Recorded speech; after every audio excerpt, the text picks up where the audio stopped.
பிரான்சில் இருக்கார் டிஆர்டி தர்ஷன். இப்போ அவர் எங்களுக்கு தொலைபேசி தொடர்பு கொண்டார். அப்பா என்ன சொல்கிறாரு, விஜயகாந்த் இப்போல்லாம் நடிகர்கள் உதவி போய் சேர்றதுக்கு முன்னாடியே விளம்பரம். அதுதான் நீங்கள் பெரிய பப்ளிசிட்டி. நீங்கள் ஒரு 50,000 ரூபாய்க்கு உதவி செய்வாங்க, 5 லட்சம் ரூபாய் விளம்பரம் கொடுக்குறான். இன்னைக்கு காலையில் கூட ஃபேஸ்புக்கில் ஒரு லேடி ஒரு பதிவு போட்டிருந்தாங்க. விருதாச்சலத்துலேருந்து இலவச கம்ப்யூட்டர் பயிற்சி கொடுத்துருக்காரு. அதை நினைவு அந்த சர்டிஃபிகேட்டோட இன்னைக்கு போட்டிருந்தாங்க. இதனால் நான் வாழ்க்கையில் முன்னேறி இருக்கேன் அப்படின்னு சொல்லிட்டு. அதாவது நீங்கள் கருப்பு எம்ஜிஆர், சிகப்பு எம்ஜிஆர், 2 எம்ஜிஆர்கள் தான். என்ன காரணம் கேட்டிங்கன்னா, விஜயகாந்தை பொறுத்தவரை விஜயகாந்துடைய குடும்பம் தான் அவருக்கு பின்னணி. அரசியலில் நீ அதிமுக போகாமல் தனிச்சு நின்று நீ ஜெயிச்சிருந்தா உன்னுடைய அடையாளம் தனிச்சு அடையாளம். ஜெயலலிதாவுக்கும் விஜயகாந்த் கான்ட்ரவர்சி வந்திருக்காது. எதிரி கூட நீங்கள் சமரசம் இல்லையே. நீங்கள் கூட்டணியில் இருந்ததுனால அந்த அம்மா உடஞ்சி கூட்டிகிட்டு போயிடுச்சு. ஆண்டவனுடைய மக்களுடைய கூட்டணி நீங்கள், அப்புறம் ஜெயலலிதாவோட கூட்டணி, அப்புறம் கருணாநிதியோட கூட்டணி, அப்புறம் ஸ்டாலினோட கூட்டணி, அப்புறம் உதயநிதி கூட்டணியா. இது அரசியலில் ஒரு ஸ்திரத்தன்மை இல்லாமல் போச்சு. 2011 திமுக கூட்டணி சேரல, 2016 திமுக கூட்டணி சேரல. பின்னணியில் யார்? ஜெயலலிதாவுடைய பல 100 கோடி பணமும் தான். 2011-16 விஜயகாந்துடைய அரசியலை நீங்கள் நட்பாக இருந்து ஜெயலலிதா தீர்மானிக்குது, எதிரியாக இருந்து ஜெயலலிதா தீர்மானிக்குது. ஒரு மனிதனுக்கு சிறப்பு என்பது அவர் வாழ்ந்த காலத்தில் செய்யக்கூடிய சிறப்பு அல்ல, மரணம் அடைந்த பிறகு செய்யக்கூடிய சிறப்பு தான். அந்த வகையில் எந்த விதமான விமர்சனங்களும் இல்லாமல் அரசு மரியாதை, பொது இடம், இது திமுகவுக்கு ஒரு பெரிய ஒரு மைல்கல். இது போன்று அரசியல் சார்ந்து எக்ஸ்க்ளூசிவான வீடியோக்களை தொடர்ந்து காண ஆகாயம் வாய்ஸ் சேனலை சப்ஸ்கிரைப் பண்ணுங்க.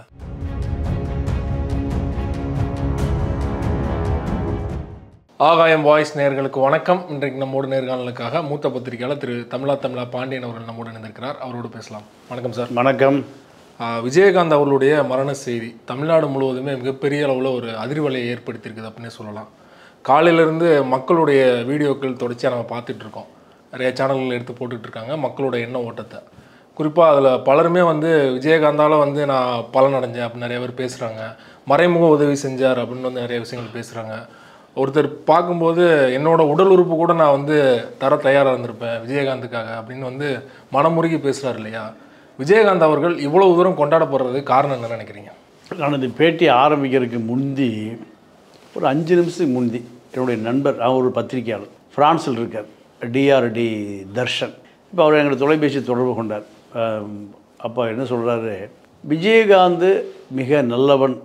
எப்படின்னா, நான் ஒரு இலங்கை தமிழர், விஜயகாந்தை சந்தித்து ஃபோட்டோ எடுக்கிறதுக்காக போயிருக்கார். இது நடந்து ஒரு 10-20 வருஷங்களுக்கு முன்பு. கூப்பிட்டு கேட்டிருக்காரு, நீ இலங்கை தமிழ்னா? ஆமாம், நான் உங்கள் மேலே ரொம்ப அன்பு வச்சுருக்கேன், உங்கள் படத்தை தவறாமல் நான் பார்த்துருவேன், உங்களை சந்தித்த ஒரு படம் எடுக்கணும்னு வந்தேன், ஒரு ஃபோட்டோ எடுக்கணும்னு வந்தேன் ஞாபகார்த்தத்துக்கு அப்படின்னு உட்கார வச்சு படம் எடுத்துகிட்டு நான் கிளம்புறேன். எங்கே கிளம்புறேன்? நான் ஊருக்கு போகிறேன். இந்த 10,000 ரூபா வச்சுக்க, போய் ஏதாவது குழந்தை ஊட்டிக்கு வாங்கி கொடு. அப்போது இலங்கை அகதி முகாமிலிருந்து வந்திருக்கான்னு அவருக்கு தெரியுது. தெரிந்த பிறகு நீங்கள் அவன் குடும்பத்துக்கு எவ்வளோ பணம் கொடுத்து அனுப்புகிறாரு? 10,000 ரூபா கொடுத்து அனுப்புகிறார். இது வெளியில் சொல்கிறது இல்லை. அது பணம் பயன் பெற்றவர் அந்த தர்ஷன்கிட்ட சொல்லி தர்ஷன் என்கிட்ட சொல்கிறார். 5 நிமிஷத்துக்கு நடந்த விஷயம். அப்போ இது போன்று நிறைய செய்திகள் இருக்குது. அவர்னால நிறைய திரைப்பட இயக்குநர்கள் உருவாயிருக்காங்க. இப்போல்லாம் நடிகர்கள் உதவி போய் சேர்றதுக்கு முன்னாடியே விளம்பரம். அதுதான் நீங்கள் பெரிய பப்ளிசிட்டி. நீங்கள் ஒரு 50,000 ரூபாய்க்கு உதவி செய்வாங்க, 5 லட்சம் ரூபாய் விளம்பரம் கொடுக்குறான். 50,000 ரூபாய்க்கு விளம்பரம் பண்ணுறான். எவ்வளோ? 50,000 ரூபாய்க்கு உதவி பண்ணுறான், 5 லட்சம் ரூபாய்க்கு விளம்பரம் பண்ணுறான். நீங்கள் பார்த்தீங்கன்னா 100 சினிமா பத்திரிகையாளர் அங்கே வந்துடுவான். ஒரு ஆளுக்கு 500 ரூபா கவர். எனக்கு தெரியும் 50,000 ரூபா கொடுக்கணும். உதவியே மினிமம் எவ்வளோ இருக்குறீங்க? 1 லட்சம் தான் அதிகமாக தான் இருக்கும். அதுக்கு மேலே இருக்காது. நோட்டு புத்தகம், சிலேட்டு, பென்சிலு, பேப்பரு, இதுதான். இது ஒரு 50,000 ரூபா 1 லட்ச ரூபாய்க்கு இருக்கும். சினிமா ரிப்போர்ட்டில் 100 பேர் இருக்கான். அவனுக்கு ஆளுக்கு 500 ரூபா ஒரு கவர், 50 கவர் வேணும். அதுக்கு 50,000 ஆச்சா? பத்திரிகைகள் விளம்பரம், இதுக்கு ஒரு 2 லட்ச ரூபா. இதுதான் சினிமாக்காரன். ஆனால் இதெல்லாம் மீறி நானும் சினிமாக்காரன் தான். யார்? விஜயகாந்த். நீங்கள் பல உதவிகள் செஞ்சுருக்கார். இன்னைக்கு காலையில் கூட ஃபேஸ்புக்கில் ஒரு லேடி ஒரு பதிவு போட்டிருந்தாங்க. விருதாச்சலத்துலேருந்து 2006-2011 அங்கே விருதாச்சலத்தில் தான் எம்எல்ஏ வந்தார் இல்லையா? அந்த காலகட்டத்தில் இலவச கம்ப்யூட்டர் பயிற்சி கொடுத்துருக்காரு. அதை நினைவு அந்த சர்டிஃபிகேட்டோட இன்னைக்கு போட்டிருந்தாங்க. இதனால் நான் வாழ்க்கையில் முன்னேறி இருக்கேன் அப்படின்னு சொல்லிட்டு. அதாவது நீங்கள் கருப்பு எம்ஜிஆர், சிகப்பு எம்ஜிஆர், 2 எம்ஜிஆர்கள் தான். என்ன காரணம் கேட்டிங்கன்னா, நீங்கள் எல்லா நடிகருமே எனக்கு தெரிஞ்சு இப்போ ரொம்ப அடித்தட்டிலேருந்து வந்தவர்கள் தான். எல்லாருமே பெரிய டாடா, பிர்லா, அம்பானி மாதிரி இல்லை. ஆனால் நீங்கள் எம்ஜிஆரை பொறுத்தவரை, எம்ஜிஆர் அவர் சம்பாதித்த பணத்தை பூரா ஏழை எளிய மக்களுக்கு, காது கேட்காதவன், கண்ணு தெரியாதவன், குருடன், இப்படியெல்லாம் எழுதி வச்சுட்டு போனார். அதுக்கு ஒரு மிகப்பெரிய மனம் வேண்டும். அதே நேரம் பல கல்வி தந்தைகளுக்கும் பலது பண்ணியிருக்காரு இல்லையா? ஆமாம் ஆமாம் ஆமாம். இல்லை, அதை எம்ஜிஆரை பொறுத்த வரைக்கும் இந்த சமூக விரோதியாக உருவாவான்னு தெரிஞ்சவர் செய்யலை. ஓகே, உதவி கேட்குறாங்க, ஏதோ மக்களுக்கு உதவி செய்வாங்க, அப்படித்தான். எம்ஜிஆரை பொறுத்த வரைக்கும் சட்டவிரோதமான இவனை வளர்த்தி விடணுங்கிறதெல்லாம் இல்லை. ஓகே, எம்ஜிஆர்கிட்ட போய் யார் உதவி கேட்டாலும் செய்வார். அவன் பின்னாடி சமூக விரோதி, சட்ட விரோதியாக வந்துடுறான், கல்வி கொள்ளையர்களாக வந்துடுறான். ஆனால் இப்போ திட்டமிட்டல எம்ஜிஆர்லாம் வளர்த்தலை. ஆனால் இன்றைக்கி ஜெயலலிதாட்டி அந்த பார்ப்பன பெண்ணாக இருந்தாலுமே சசிகலாவை அந்த அம்மா வச்சுருந்ததுனோடு தான் அந்த அம்மாவுக்கு மிகப்பெரிய பின்னடைவுன்னு வச்சுங்களேன். ஆனால் விஜயகாந்தை பொறுத்தவரை விஜயகாந்துடைய குடும்பம் தான் அவருக்கு பின்னடைவு. ஓகே, அரசியலில் 2011 தேர்தல், அதில் அதிமுகவோட கூட்டணி சேர்ந்து 29 எம்எல்ஏ, எதிர்க்கட்சி தலைவர், அதான் பிரதான அந்தஸ்துன்னு கிளாய்ச்சி எல்லாம் பேசுகிறாங்க. அதுதான் அவருடைய வீழ்ச்சி. அவர் உண்மையாகவே அரசியலுக்கு ஜெயலலிதா, கருணாநிதி 2 பேரையுமே எதிர்க்கணும்னு தான் அரசியலுக்கு வர்றாரு. தொண்டம் ஓட்டு போடுறான். ஜெயலலிதா முதலமைச்சர் ஆகிறதுக்கு இவர் முயற்சி பண்ணி இவர் ஜெயலலிதா முதலமைச்சர் நாற்காலிக்கு பின்னாடி நிற்கிறார். இதுக்காக தொண்டம் ஓட்டு போட்டான். கருணாநிதி நாற்காலியில் இவர் அமர வைக்கிறது தான். நீங்கள் முதல் தடவை 2006 தேர்தலையே 7% ஓட்டு, 6 கோடி பேர் மக்கள் தொகை போட்டாலுமே 5035, 6042, 42 லட்சம் ஓட்டு விழுந்தது. யாருக்கு? விஜயகாந்த் முதலமைச்சராக உட்கார்றதுக்கு தான். ஜெயலலிதா 2009 மக்களவை தேர்தலில் அதோட அதிகமான ஓட்டு. ஆமாம் ஆமாம் ஆமாம். அப்போது இதெல்லாமே விஜயகாந்தை முதலமைச்சர் நாற்காலியில் உட்கார வைக்கணும். ஜெயலலிதாவை எழுப்பிட்டு கருணாநிதியை எந்திரிக்க உட்கார வைக்க விடாமல் யாரை உட்கார வைக்கணும்? விஜயகாந்தை. இவர் யாரை உட்கார வைக்க நிற்கிறாரு? ஜெயலலிதா முதலமைச்சரை உட்கார வைக்க நிற்கிறார். இங்கே தான் ஒரு கேள்வி. இப்போ சீமான் அவர்களும் சொல்கிறாரு, திமுக அதிமுகவுக்கு நான் தான் மாற்று அப்படின்னு சொல்லிட்டு இருக்காரு. ஒவ்வொரு தேர்தலையும் பார்த்தீங்கன்னா 5லேருந்து 7 வராரு, 7லேருந்து 9 வராரு, அப்படி தான் கூட்டிகிட்டு போகிறாரு. தவிர சிஎம் ஆகிற அளவுக்கு ஒரு உயர்வு பெறலை இல்லையா? ஒரு எம்எல்ஏ கூட பெற முடியல. அதனால விஜயகாந்த் அவர்கள் இது ஒரு எதிர்க்கட்சி தலைவராகிறார் இல்லையா, கூட்டணி போனனால, அப்படி கூட எடுத்துக்க முடியாதா? இல்லை, அதாவது நீங்கள் வேறு ஒன்றும் உதாரணம் வேண்டாம். வைகோ எடுத்துங்க. ஓகே, வைகோ கட்சி தொண்டம் பூரா திமுகவிலேருந்து திமுக ஏற்றுட்டு வெளியே வரான். 9 மாவட்ட செயலாளர் வெளியே வராங்க. இதெல்லாம் பெரிய ரெக்கார்டு. 93 எல்லாம் எதுக்கு? முதலமைச்சர் நாற்காலி கருணாநிதி ஸ்டாலின் உட்கார வைக்க போகிறார். அதே தானே திமுக உடையுது. திமுகவிலேருந்து தொண்டம் பூரா வெளியேறான், மாவட்ட செயலர் வெளியேறான், ஒன்றியம், நகரம், சிற்றூர், பேரூர் எல்லாம் வெளியேறான். எதுக்கு? திமுகவை அடையாளப்படுத்தணும். திமுக மக்கள் விரோத அரசு. இதுதான் அங்கிருந்த தொண்டனே முடிவு பண்ணிட்டு மாவட்ட செயலாளரோடு வெளியே வர்றான். அப்போது இப்போ வைகோ என்ன பண்ணார்? கருணாநிதி முதலமைச்சர் ஆகணும்னு மதிமுகவை திமுகவோட வெற்றிக்கு பாடுபடுறாரு. அதுக்கு வெளியே திருப்பி பாடுபட வேண்டிய அவசியம் இல்லையே. தொண்டை முறை என்ன பண்ணிட்டான்? நீ அங்கேயே ஏறினா இங்கே இருக்குன்னு இருந்துட்டான். இந்த ஸ்டாலினால தான் அவர் வெளியே ஏறினார். ஆமாம். இப்போது ஸ்டாலினை முதலமைச்சர் ஆக்குவதா என்னுடைய லட்சியம். என்னாச்சு? தொண்டை முறை திமுக போயிட்டான். என்னாச்சு? இப்போ ஒரு சீட்டுக்கு துண்டை விரிச்சு உட்காந்துட்டு இருக்காரு கோபாலபுரம் வாசல்ல. இல்லை, அவரும் முடிந்த அளவு முயற்சி பண்ணுறாரு. கட்சி வளரல. கட்சி எப்படி வளரும்? அதனால திமுக எதுக்கு தாங்க திமுக தொண்டை உங்க பின்னாடி வர்றான். விஜயகாந்த் பின்னாடியே தொண்டை வெளியே வர்றான். ஜெயலலிதாவை எதுக்கணும், கருணாநிதி எதுக்கணும். நீங்கள் 2001 திமுகவை எதிர்த்து அதிமுகவை எதிர்த்து நீங்கள் அந்த என்எல்சி ஏரியாவில் வன்னியர் பெல்ட்டில் நிறைய கவுன்சிலர், உள்ளாட்சி ஊராட்சி கவுன்சிலர் நிறைய ஜெயிக்கிறான். விஜயகாந்த் கூடிய காமிச்சு. வேறு எந்த பேக்ரவுண்டு இல்லை அவனுக்கு. திமுக அதிமுக அவனுடைய தாக்குதலை சமாளித்து விஜயகாந்த் கொடியை காமிச்சு ஜெயிக்கிறான். அவன் தான் விஜயகாந்துடைய அரசியல் ஆசையை தூண்டினவன். தலைவா, நீ ஜெயலலிதாவுக்கு கருணாநிதிக்கு மாற்று நீ தான் அவன் வர்றான். இவர் 2006 தனிச்சு நிற்கிறார். ஆண்டவனோடும் மக்களோட தாயா கூட்டணி, யார் கூட்டணி இல்லைங்கிறார். 2011 ஜெயலலிதாவோட கூட்டணி. ஜெயலலிதா முதலமைச்சர் ஆக்காமல் தூங்க மாட்டேங்கிறார். அப்போது ஜெயலலிதாவை முதலமைச்சர் ஆக்கிறதுக்கா தொண்டை முறை வரும். அவன் அதிமுக இருந்திருப்பானே, உங்கள் முன்னாடி வர வேண்டிய அவசியம். 29 எம்எல்ஏ அந்த முடிவை ஏற்று தானே 29 எம்எல்ஏக்களை கொடுத்தாங்க தொண்டர்கள். ஆமாம், அந்த முடிவை ஏற்றினா அதிமுக வாக்கும் அதில் இருக்குது, தேமுதிக தொண்டர்கள் வாக்கு இருக்குது. ஆனால் இது உங்களுக்கு அப்போ 11% 11% அதிமுக வாக்கு. அதிமுக கூட்டணி சேர்ந்தவருடைய விளைவு. நீங்கள் தனித்து நின்று வாங்கின ஓட்டு எவ்வளோங்கிட்டா 7. அப்போ 4% தான் அதிமுக வாக்கா. அப்போ தேமுதிக தொண்டை ஓட்டே போடலை. அந்த 11% யார் ஓட்டு? கூட்டணி கட்சியாக இருக்கிறதுனால அதிமுக வாக்கு. இதுதான் கணக்கு. 2016 தேர்தலில் 14% வாக்கு. 14% வாக்கு யார் வாக்கு? சிறுத்தை, கம்யூனிஸ்ட்டு, சிபிஐ, சிபிஎம், சிறுத்தை எல்லாம் மதிமுக. இந்த வாக்கு தான் அப்போது 14% வாக்கு. நீங்கள் விஜயகாந்த் தனியாக நின்னாலே 14% வாக்கு வந்திருக்கும். எப்போ? 2011 தனியாக நின்று இருக்கணும், 2014 தனியாக நின்று 2021 கண்ணை மூடிட்டு ஒரு 75 எம்எல்ஏ ஜெயிச்சிருப்பாங்க. திமுக தான் அரசியல். 49 ஆரம்பித்து நீங்கள் 57 தேர்தல், 57 தேர்தலில் நீங்கள் திமுக 62 தேர்தலில் 50 எம்எல்ஏ வந்துட்டாங்க. இப்போது 2011 29 எம்எல்ஏக்கள் ஜெயிச்சாங்க இல்லையா?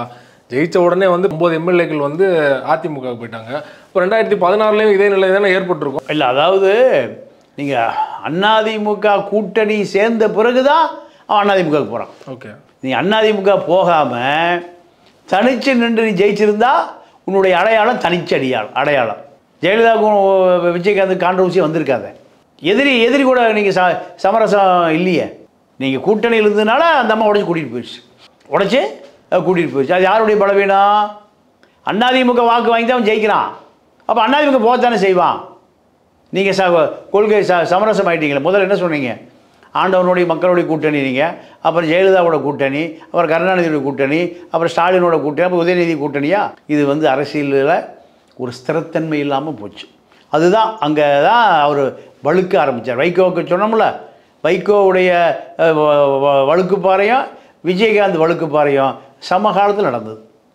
இதனால தான் தொண்டை வெளியேறிட்டான். 2011 தேர்தலில் ஃபுல் டிமாண்டு விஜயகாந்துக்கு. கருணாநிதி என் கூட சேர்ந்துக்கங்கிறாரு, ஜெயலலிதா எங்கூட சேர்ந்துக்கணுச்சு. 2 திராவிட இயக்கங்களுமே மாறி வந்தால் தான் ஜெயிக்க முடியுங்கிற நிலைமை. 2021 இந்த கட்சி காணாமையே போச்சு. ஒருவேளை 2016 கலைஞர் அவர்கள் கடைசி வரைக்கும் முயற்சி பண்ணுறாரு இல்லையா, தேமுதிக உள்ளே கொண்டு வரணும், அப்போ தான் ஜெயிக்க முடியும்னு சொல்லிட்டு. ஒருவேளை வந்திருந்தா ஜெயிச்சிருக்க கூட வாய்ப்பு இருக்கு இல்லையா? 90 எம்எல்ஏக்கள் ஜெயிச்சிருந்தாங்க திமுக. ஒருவேளை அப்போ மாறி இருந்ததுன்னா அந்த 10 ஆண்டுகள் அரசியலே மாறி இருக்கும் இல்லையா? திமுக கூட்டணி போயிருந்தா. இல்லை, திமுக கூட்டணியில் போயிருந்தா திமுக ஜெயிக்கும். இவர் ஜெயலலிதாவுக்கு இப்போ வெஞ்சாமரம் வீசுன மாதிரி திமுக வெஞ்சாமரம் வீச வேண்டியது. இதில் ஜெயிக்கிற எம்எல்ஏக்கள் திமுக போயிருப்பான். அது எல்லாம் அரசியல் என்பது சோலோவாக நின்று ஜெயிக்கணும். எம்ஜிஆர் என்ன பண்ணார்? கூட்டணி வச்சா யார் கூடயாவது. திமுகலேருந்து வெளியே வந்து திமுக எதிர்ப்பதாண்டா கொள்கைன்னாரு. அதனால தான் இன்றைக்கி அதிமுக நிற்கிது, ஜெயலலிதா நிற்கிது. வெளியே வந்து திமுகவோட கூட்டணி வச்சு கருணாநிதி என்ன பண்ணுவார்? எல்லாத்தையும் திமுக ஆக்கியிருப்பார். அது அரசியல். விஜயகாந்த் 2011 தேர்தலில் ஏடிஎம்கேவோட சேர்ந்துருக்கூடாது. சேர்ந்ததனுடைய விளைவு எல்லாம் ஏடிஎம்கேக்கு போயிட்டான். எம்எல்ஏவும் போயிட்டான், தொண்டனும் போயிட்டான், மாவட்டம் வட்டம் எல்லாம் போயிட்டான். மிஞ்சி இருக்கிறவன் திமுக போயிட்டான்.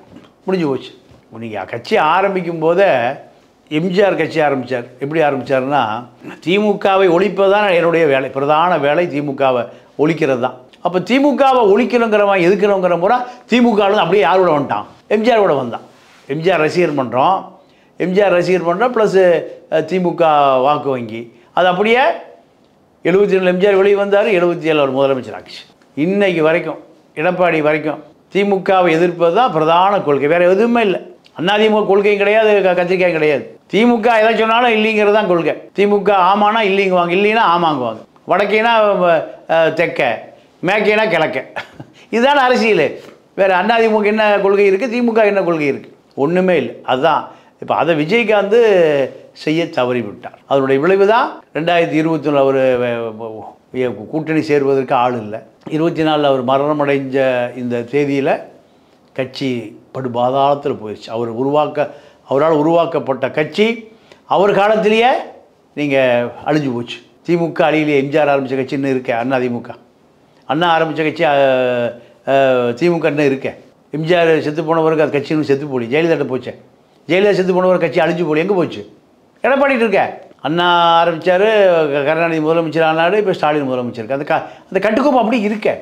இப்போ எங்கேயும் பிரேமலதா பொதுச்செயலர் ஆகிட்டாங்க இல்லையா? ஒரு பொதுச்செயலர் ஆன பிறகு ஆள் இல்லாத கடையில் டீ போட்டு என்ன பண்ணுறது? ஆளே இல்லையே. டீ கடையில் டீ குடிக்கிறதுக்கு ஆளே இல்லாமல் டீ ஆற்றி என்ன பண்ணுறது? பாலை சுட வச்சு என்ன பண்ணுறது? தொண்டனெல்லாம் வெளியேறிட்டான். மாவட்ட செயலர் வெளியேறிட்டான். 29 எம்எல்ஏல ஒரே ஒரு எம்எல்ஏ பார்த்தசாரதி மட்டும் இருக்கார். அவர் விஜயகாந்த் ரசிகர் மன்றத்தில் இருந்ததுனால விஜயகாந்த் மீது நன்மதிப்பை பெற்றவர், விஜயகாந்த் மீது உயிரை வச்சிருக்கிறவர். சாதாரண சைக்கிள் கடை பார்த்தசாரதி எம்எல்ஏ ஆக்கினார். அதனால் அவர் விசுவாசமாக இருக்கார். வேறு ஒரு ஆள் இல்லையே. ஏன்? என்ன காரணம்? சசிகலா மாதிரி பிரேமலதா தக்க வச்சுக்க முடியல. ஜெயலலிதா இருக்கிற பொழுது பல பேரை சசிகலா மந்திரி ஆக்கியிருக்கு, பல பேர் எம்எல்ஏ ஆக்கியிருக்கு, பல பேர் நாடாளுமன்ற உறுப்பினர் ஆகியிருக்கு. ஆனால் ஜெயலலிதா இறந்து போன பிறகு அவ்வளோ பேரும் எடப்பாடி பின்னாடி போயிட்டான். யார் பின்னாடி இருந்திருக்கணும்? சசிகலா பின்னாடி இருந்திருக்கணும். சசிகலா நீ அரசியல் அனாதையாக போச்ச. என்ன காரணம்? உங்களுக்கான உறவு பொட்டி உறவு தான். பணத்தை வாங்கிட்டு சீட்டு கொடுத்தீங்க, பணத்தை வாங்கிட்டு எடப்பாடி கூட போயிட்டான். அப்போ அரசியல் என்பது அதை தாண்டி உள்ள உறவு. அந்த உறவை பிரேமலதா முடிச்சுக்கல, சசிகலாவும் முடிச்சுக்கல. அதனுடைய விளைவு தான் 2 பேருமே அரசியல் அனாதையாக்கப்பட்டார். இப்போ தொடர்ச்சியாக தமிழ்நாட்டை பொறுத்த வரைக்கும் ஒக்கி புயல் வந்தப்போயும் சரி, இப்போ சமீபத்தில் சென்னை வெள்ளம், இப்போ 4 தென் மாவட்டங்களில் வெள்ளம் வந்ததாகட்டும், தொடர்ச்சியாக நடிகர்கள் மீது வைக்கப்படுற குற்றச்சாட்டு, நடிகர்கள்லாம் மக்களோட பணத்தில் தான் நீங்கள் சம்பளம் வாங்குறீங்க, ஆனால் மக்கள் கஷ்டப்பட்டுட்டு இருக்கும்போது யாருமே உதவி பண்ணலை அப்படிங்கிற ஒரு விமர்சனம் வைக்கப்படுது. ஆனால் விஜயகாந்த் அவர்கள் நடிகர் சங்க தலைவராக இருக்கும்போது பார்த்தீங்கன்னா அடிக்கடி ஈழத்துக்காக நடிகர் சங்க சார்பாக கூட்டம் போடுவார், உண்ணாவிரதம் இருப்பார். அதே போல் காவிரி பிரச்சனை, இப்படி மக்கள் பிரச்சனைக்காக தொடர்ச்சியாக போராடிட்டு இருந்தார் இல்லையா? விஜயகாந்த்க்கு அப்புறமா அப்படி நடிகர் சங்கத்தில் யாருமே அந்த பொறுப்பை ஏற்றுக்க முடியலையே. அதற்கு காரணம் என்ன? காரணம் அவங்களுக்கு அரசியல் ஒரு தெளிவான பார்வை இல்லை, ஆளுங்கட்சி எதிர்க்கக்கூடிய தைரியம் இல்லை. 2 விஷயம்தான். எது ஆளுங்கட்சி அதுக்கு ஜாலரா போட்டு தான் அரசியல் நீங்கள் இருக்கிற நடிகர்கள் பூரா. விஜயகாந்த் அதை தாண்டி நின்னார். ஏன்? அவருக்கு ஒரு தெளிவான அரசியல் பார்வை இருந்தது. அப்போது இந்த மக்கள்கிட்ட நம்ம பணம் வாங்குகிறோம், நம்ம படத்தை அவன் பார்க்குறான், இவனுக்கு ஏதாவது நன்மை செய்யணும், இந்த பார்வை எம்ஜிஆர்ட்டு இருந்தது. அப்புறம் விஜயகாந்த் இருந்தது. அதற்கு பிறகு 100 கோடி ரூபா வாங்குகிற எந்த நளினிகாந்த், ரஜினிகாந்த், எந்த காந்திட்டும் இல்லை, விஜயகாந்தை தவிர. என்ன காரணம் கேட்டிங்கன்னா ஆளுங்கட்சியை ஆதரவு நிலை தான். நீ சினிமாக்காரனாலே செய்ய பயந்தாங்குழி. இன்கம் டேக்ஸை பார்த்தா பயந்துக்குவான், போலீஸை பார்த்தா பயந்துக்குவான், ஏதாவது சண்டைக்குன்னா போக மாட்டான். ஏன்? அவனோட உடம்பு தான் சொத்து. ஏதாவது சின்ன கீரல் கூட வந்துடக்கூடாது, சின்ன பழுது கூட வந்துடக்கூடாது. லாக்கப்பில் போட்டால் ஆள் காணாமல் போயிடுவான். அப்போது சினிமாக்காரன் ஒரு கிளாமர். இதுதான் இங்கே அரசியல். எம்ஜிஆரை பொறுத்த வரைக்கும் நீங்கள் எம்ஜிஆர் சினிமாக்காரன் தான். அவர் ஜெயிலுக்கே போனதில்லை, இருந்தாலுமே தப்பே பண்ணதில்லை.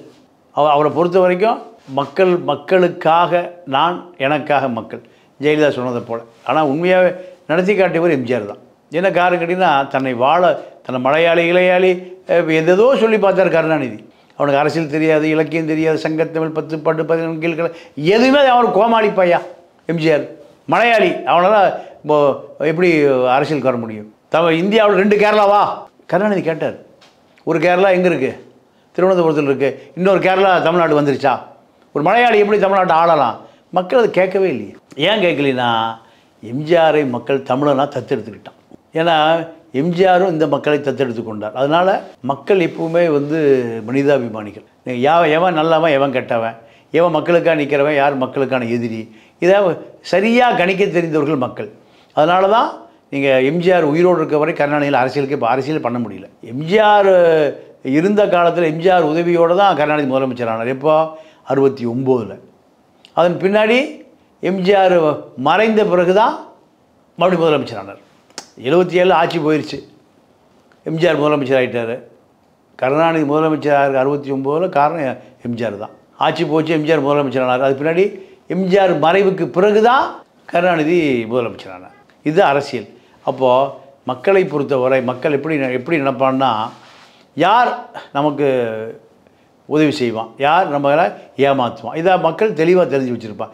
அதனால தான் எம்ஜிஆரையும் யாரும் அசைக்க முடியல. விஜயகாந்த் எம்ஜிஆரை போல வருவார்னு எதிர்பார்த்தாங்க. ஆனால் அவர் நீங்கள் எம்ஜிஆருக்கு குடும்ப நெருக்கடியே இல்லை. பணம் அடிக்கணும், சம்பாதிக்கணும், சொத்து வாணும் பாண்டிச்சேரியில் வெங்கடேஸ்வரா மெடிக்கல் காலேஜ் கட்டணும், இதெல்லாம் எம்ஜிஆர் பொண்டாடிக்க பிள்ளைக்கு நோக்கமே இல்லை. வளர்ப்பு பையனுக்கெல்லாம் அந்த நோக்கமே இல்லை. அரசியல் தலையிடாத, ஓரமாக நில்லு. இவர் மச்சா அரசியல், பொண்டாட்டி அரசியல், பூட்டி அரசியல். எம்ஜிஆருடைய வாரிசு நீங்கள் அறிக்கையே விட்டார் எம்ஜிஆர். என் சொந்த பந்தம் யாரும் அண்ணன் தம்பி யாரும் அரசியல்கள் வந்தான்னா சட்டப்படி குற்றம், அப்படி யாரும் வரவே மாட்டேன், போஸ்ட் அடிச்சு விட சொன்னார்.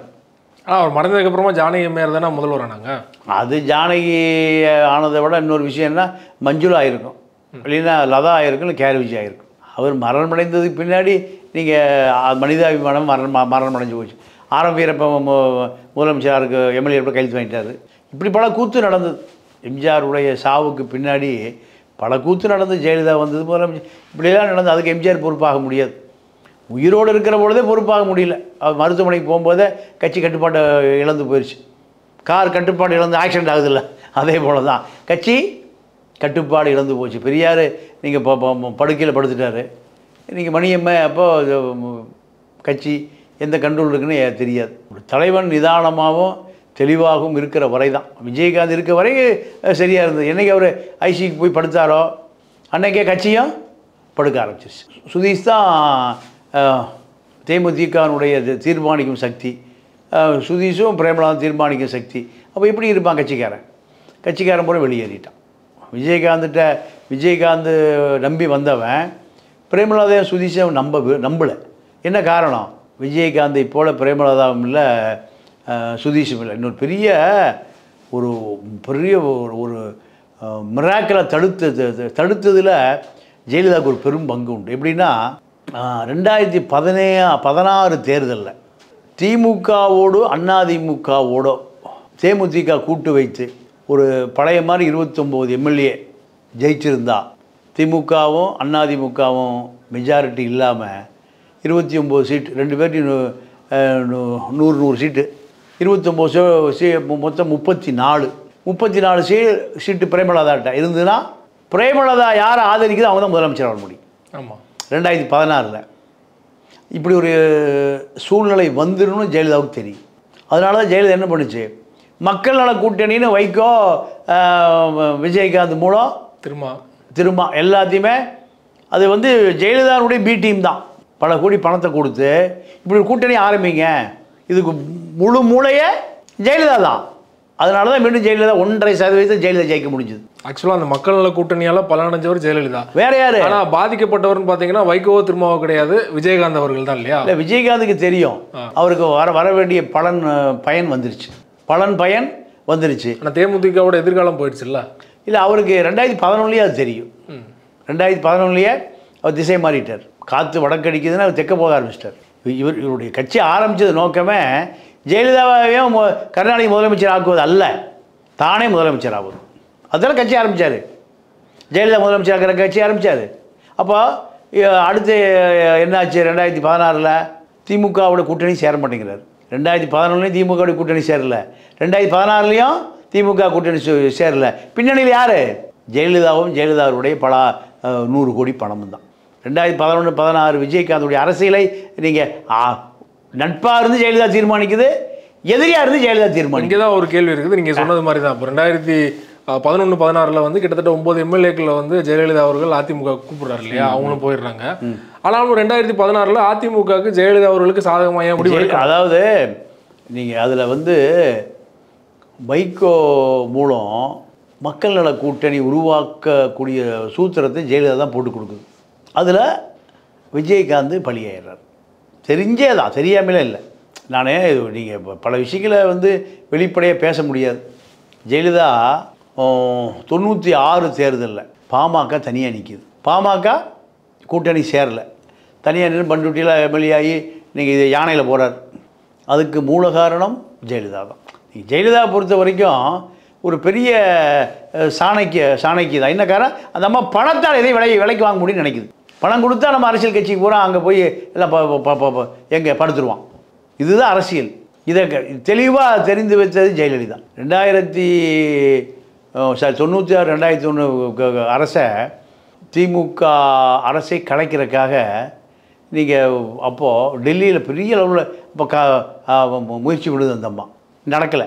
இப்படி பல அரசியல் நகர்வுகளுக்கு பின்னணியில் ஜெயலலிதா இருக்கும். விஜயகாந்த் கட்சியினுடைய அழிவே ஜெயலலிதாட்டிருந்து ஆரம்பிச்சு. அந்த அளவுக்கு விஜயகாந்தால் கட்சியை கட்டுப்படுத்த முடியல, தன்னையும் கட்டுப்படுத்த முடியல. அதுதான் பெரிய இழப்பு. விஜயகாந்த் தன்னையும் கட்டுப்படுத்த முடியல, கட்சியை கட்டுப்படுத்த முடியல. ரெண்டும் ஒரு சேர நடந்து போச்சு. நம்ம அது இப்போ அவர் இன்றைக்கி நினைவு நாள் இதை நம்ம ரொம்ப விழாவறையே பேச முடியாது, பின்னால் ஒரு நாள் பேசுவோம். ரைட் சார், அது தொடர்பாக தான் ஒரே ஒரு கேள்வி. நீங்கள் சொன்னது மாதிரி வந்து ஜெயலலிதா அவர்களுடைய சதித்திட்டத்துக்கு பலியாட ஆகிட்டார்னா, இப்போ அவர் திமுக கூட்டணி போயிருந்தேன்னா கட்சியும் அடுத்தடுத்த கட்டத்துக்கு போயிருக்கோம், அவரும் வந்து ஆட்சி அதிகாரத்தில் பங்கு பெற்றிருக்கலாம் இல்லையா? ஏன் வந்து திரும்ப அந்த முடிவு எடுத்துக்கிறாருன்னு தான் கேள்வி. இல்லை, அது அவருக்கு இது தெரிஞ்சு நடந்ததா? நீங்கள் அதாவது சார், அதாவது தெரிந்து நடந்தாலும் பலன் பெருசாக இருக்கும்போது யாருமே அதை இப்போ பெருசாக எடுத்துக்க மாட்டாங்க. பலன் எதிரியே கொடுத்தாலும் பலன் பெருசாக இருக்குது, ரைட், ஓகே, விட்டுரு, பார்த்துக்கோ. இந்த இந்த இது இது ஒன்றும் சேராது. திமுகவில் போய் சேர்ந்தீங்கன்னா திமுக ஒன்றும் இல்லாமல் பண்ணியிருப்பார் யார்? கருணாநிதி. பழனி பாபா தான் சொல்லுவார் கருணாநிதியை பற்றி. அது ஃபியூச்சரில் நடக்க வேண்டியது. ஆனால் அவங்க பாஸ்ட்லேயே வந்து ஜெயலலிதா பண்ணிட்டாங்க இல்லையா? ஆல்ரெடி பண்ணவங்க கூட ஏன் போகிறாங்கன்னு தான் கேள்வி. வேற அதாவது இதுதான் இவர்களுடைய அரசியல் தொலைநோக்கு பார்வை. அதுதான் அந்த இடத்துல ஒரு தவறான முடிவு எடுத்துட்டாரு. அதுதான் அவருக்கு. நீங்கள் குடும்ப அழுத்தம் தான், வேற என்ன, குடும்ப அழுத்தம் தான் எல்லாத்துக்குமே. விஜயகாந்துடைய இவ்வளோ பெரிய சரிவுக்கு காரணம் குடும்பம் அழுத்தம் தான். குடும்பம் என்ன நினைக்குது? பணம் கிடைச்சா சரி. அந்த அம்மா ரொம்ப சாதாரண குடும்பத்திலிருந்து வந்த அம்மா. யார்? பிரேமலதா. பணம் கூடிகளில் குட்டுநுணையும் எந்த முடிவெடுக்க அந்த அம்மா தயாராகிடுச்சு. 2011 அதுதான், 2016 அதுதான். 2 தேர்தலையுமே ஜெயலலிதாவிட்டிருந்து பெரும் பலன் கிடைக்கப்பட்டது விளைவு தான். நீங்கள் பல அவங்க பிரேமலதா குடும்பம் பூரா பெரிய தொழிலதிபர் குடும்பம் மாறிடுச்சு. இப்போ விஜயகாந்தை பொறுத்தவரை விஜயகாந்த் குடும்பத்தை கட்டுப்படுத்தக்கூடிய நிலைமையில் இல்லை. குடும்பம் அவரை கட்டுக்குள்ளே கொண்டு வந்துடுச்சு. அது காரணம், குடும்பத்துக்கு அரசியல் தெரியாது. விஜயகாந்துக்கு குடும்பத்தை கட்டுப்படுத்துறதுக்கு வழி தெரியாது. மக்கள் நல கூட்டணி நடக்கிற பொழுது கம்யூனிஸ்டுகள் இருக்கான் அந்த கூட்டணியில். பிஜேபி இந்த கூட்டணி சேர்த்துக்கோ அந்த அம்மா சொல்லுது. எப்படி கம்யூனிஸ்ட் கூட்டணி பிஜேபி என்னைக்கே சேர்ந்துருக்கானா? அப்போ அந்த அம்மாவுக்கு தெரியல. அந்த அம்மாவுக்கு தமிழ்நாட்டு அரசியல், இந்திய அரசியல்லாம் தெரியல. பிஜேபி சேர்த்துக்கங்குது. கம்யூனிஸ்ட் இல்லை நாங்கள் நீ இப்போ பரவாயில்ல, நீ ஒன்றும் முடிவு பண்ண வேண்டாம், டெல்லியில் பேசிக்கிறேன். யார்? பிரேமலதா. அம்மா நீ டெல்லியில் இல்லை, நீங்கள் ரஷ்யாவில் பேசினாலும் தான்மா நிலமை. ரஷ்யாவில் பேசினாலும் பிஜேபி கூட்டணியில் என்றைக்குமே இருக்க மாட்டோம். ஏன் இப்படி? ஏன் அது கட்சியில் பிஜேபி என்ன பண்ணுவான்? ஆர்எஸ்எஸ், சனாதனம், அதெல்லாம் நமக்கு தெரியல. பிரேமலதாவுக்கு தெரியல. கம்யூனிஸ்டுகள் பிஜேபிக்கு எதிரிங்கிறது விஷயம் கூட அந்த அம்மாவுக்கு தெரியல. அந்த அம்மா தெரிஞ்சது பூரா என்ன? சொத்துக்களை காப்பாற்றுவது மட்டும்தான், சொத்துக்களை சேர்ப்பது மட்டும்தான். நீங்கள் திரைப்படத்துறையில் விஜயகாந்த் சரிவு எங்கே ஆரம்பிச்சுன்னா, இப்ராஹிம் ராவத்தை விரட்டி விடுது கல்யாணத்துக்கு பின்னாடி. என் தம்பி எல்லா கணக்கு வர சொல்ல பார்த்துக்குவான். ஏன்னா இப்போ கோடிக்கணக்காக பணம் வர்ற தொழில் எது? சினிமா. என் தம்பி எல்லாம் பார்த்துக்குவான். அது வரைக்கும் தம்பியும் அக்காவும் சாதாரண ஒரு குடும்பத்தில் இருந்தாங்க. அவங்க அப்பா சாதாரண ஒரு சுகர் ஃபேக்ட்ரியில் கிளார்க். என்ன சம்பளம் வந்திருக்கும்? விஜயகாந்துக்கு ராவுத்தர் தான் ஒரு நல்ல குடும்ப பொண்ணாக கட்டி வைக்கணும்னு நினைக்கிறார். விஜயகாந்த் நேராக ராதியா கூட்டிகிட்டு திருப்பதி போயிட்டு தாலி கட்டுறக்கு. அதை தடுத்து நிறுத்தி சாதாரண ஒரு குடும்ப பெண்ணு தான் உன்னை காப்பாற்றுவா எதிர்காலத்துலன்னு கட்டி வச்சது இப்ராஹிம் ராவுத்தர். இந்த குடும்பம் வந்தோடனே அவர் ராவுத்தரை வெட்டி விட்டுருச்சு. ராவுத்தரை பற்றி ஒரு நண்பர் சொன்னார், விஜயகாந்த் படம் ரிலீஸ் ஆன உடனே நேராக திருப்பதியில் போய் மொட்டை அடிச்சுடுவாராம். வெங்கடாஜலபதி இந்த படம் 100 நாள் ஓடணும். இதனால் அவருக்கு எந்த முகமதியும் பொண்ணே கொடுக்கல. ஏன் என்னடா மொட்டை அடிச்சு தெரிகிறாரு? இந்து மத நம்பிக்கையில் இருக்காருன்னு பொண்ணே கொடுக்கல, கல்யாணம் பண்ணிக்கல. பிரேமலதா வந்த பிறகு முதல்ல விரட்டி விட்டப்பட்டாலே இப்ராஹிம் ராவுத்தர் தான். விஜயகாந்த் அதை கட்டுப்படுத்த முடியலையே. ஏய் உன் வேலையை பாரு, அவன் என் நண்பன். ஏன் சொல்ல முடியலையே விஜயகாந்தனால? சொல்லியிருக்கணுமா இல்லையா? விஜய் ராவுத்தர் இருந்த இடத்துல அதை மச்சினை உட்கார வைக்கிறார். கால் சீட்டை போகிறான், என் மச்சினை பார்த்துக்குவான், பரவாயில்ல பூரா போய் சுதீஷை பாருன்னு. அப்போது உன்னால் உன்னையும் கட்டுப்படுத்த முடியல, உன் கட்சியும் கட்டுப்படுத்த முடியல, உன் குடும்பத்தையும் கட்டுப்படுத்த முடியல. என்னாச்சு விளைவு? கட்சி காணாமல் போச்சு, நண்பர் காணாமல் போயிட்டான், திரைப்படத்தில் காணாமல் போச்சு. நீங்கள் எம்ஜிஆர் இருக்கிற வரைக்கும் தன்னுடைய குடும்பத்தில் யாரையுமே அரசியலுக்குள்ளே அரசியல் பண்ணுறதுக்கு அனுமதிக்கலை. ஏன் இது இப்படி தான் போகணும் அவருக்கு தெரியும். அரசியலுக்குள்ளே அனுமதிக்கலை, நிர்வாகத்துக்குள்ளே அனுமதிக்கலை, ஆட்சி அதிகாரம் கட்சி எதிலையுமே அவர் குடும்பத்தை சேர்த்தவே இல்லை. இங்கே சக்கரபாணி இதெல்லாம் தலையிட்டார், கேள்விப்பட்டிருக்கீங்களா? எம்ஜிஆர் உயிரோடு இருக்கும்போது சக்கரபாணி தலையிட்டார், அப்பு தலையிட்டார், இவர் எம்ஜி சுகுமார் ஏதாவது கேள்வி வந்திருக்கா? போஸ்ட் அடிச்சா உடனே சொன்னார் எம்ஜிஆர், என் குடும்ப அரசியல்லையோ கட்சியிலையோ அதிகாரம் எதுலேயும் வரக்கூடாது, ஒதுக்கி வச்சுருந்தார். ஏன் அது உனக்கு தெரியலையா? விஜயகாந்துக்கு அது செஞ்சுருக்கணுமா இல்லையா? செய்யலை. அதனுடைய விளைவு தான் இன்றைக்கி தேமுதிகங்கிற 2011 திமுக அதிமுக ரெண்டு அதிர்ந்தது. விஜயகாந்த் சேர்த்தா தான் ஆட்சிக்கு வர முடியும். 2021 சீந்துவார் இல்லை, கடை வைத்தோம் கொள்வார் இல்லை. இது என்ன காரணம்? வளர்ச்சிக்கும் விஜயகாந்த் தான் காரணம், வீழ்ச்சிக்கும் விஜயகாந்த் தான் காரணம். சார், இறுதியாக ஒரே ஒரு கேள்வி. நாளைக்கு விஜயகாந்த் அவர்கள் வந்து பொது இடத்துல தான் அடக்கம் செய்யப்படுறாரு, அதுவும் அரசு மரியாதையோட. அந்த முடிவு எப்படி பார்க்குறீங்க தமிழக அரசோட? இல்லை, அவர் பிரதான எதிர்க்கட்சி தலைவராக இருந்திருக்காரு.